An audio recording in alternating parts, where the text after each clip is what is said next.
అందరికీ నమస్కారం. నా పేరు కుమారి. పార్వతీపురం మన్యం జిల్లా చట్టాశ్రమంలో కేడర్ శిక్షణ కార్యక్రమంలో భాగంగా ఈరోజు ఘనజీవామృతము ఎలా తయారు చేయాలో చేసి చూపించడం జరుగుతుంది. ఈ ఘనజీవామృతం తయారీ చేయడానికి ఏ ఏ పదార్థాలు కావాలో తెలుసుకుందాం. ఈ ఘనజీవామృతము 1 ఎకరాకి దేశీ ఆవు పేడ తాజాది తీసుకోవాలి, మూత్రం తగినంత తీసుకోవాలి, శనగపిండి 2 కేజీలు తీసుకోవాలి, బెల్లము 2 కేజీలు తీసుకోవాలి, గుప్పెడు పొట్టమట్టి తీసుకోవాలి. ఇప్పుడు ఘనజీవామృతం తయారు చేయడానికి కావాల్సినవన్నీ సమకూర్చుకున్నాం కదండి. ఇది ఎలా తయారు చేయాలో నేర్చుకుందాం. ఇప్పుడు 2 కేజీలు బెల్లం తీసుకున్నాం కదండి. ఇది మూత్రంతో బాగా కలుపుకోవాలన్నమాట.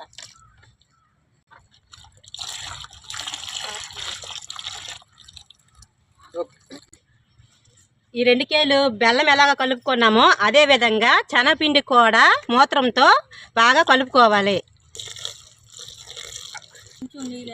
అదే విధంగా ఈ పుట్టమట్టి కూడా మూత్రంతో కలుపుకోవాలి.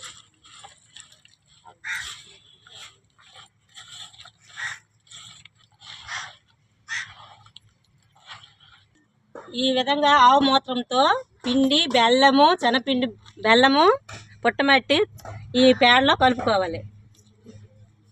ఈ విధంగా కలుపుకున్న శనగపిండిని పేడల్లా కలిసేటట్టు అలా జల్లుకోవాలి.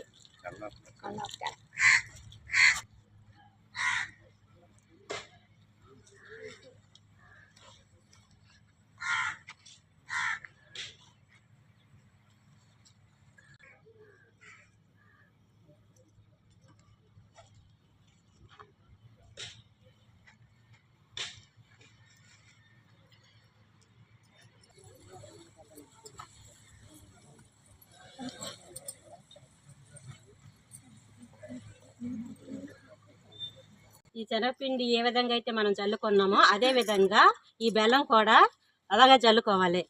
అంత కలిసినట్టు జల్లుకోవాలి.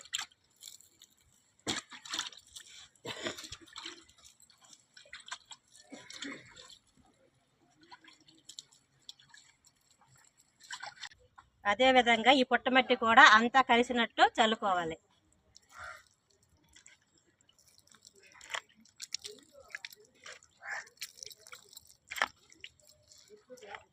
ఈ విధంగా అన్ని వేసుకున్నాం కదండి. బాగా కలుపుకొని ఉండలుగా చేసుకోవాలి.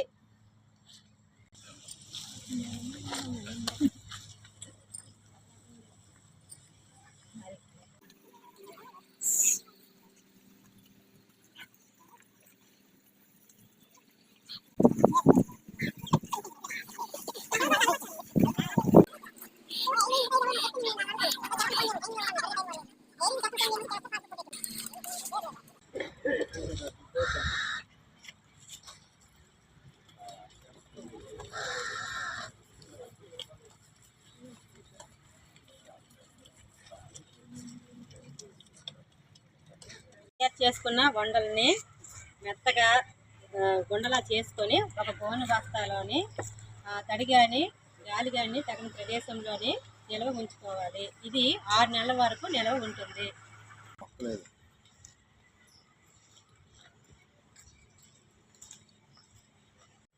ఇలా తయారు చేసుకుని ఘనజీవామృతం వేసుకోవడం వలన తేమ శాతం పెరుగుతుంది మరియు మొక్కకు కావలసిన సూక్ష్మ స్థూల పోషకాలను అందిస్తుంది అన్నమాట. అలాగే రోగ నిరోధక శక్తిని కూడా అందిస్తుంది.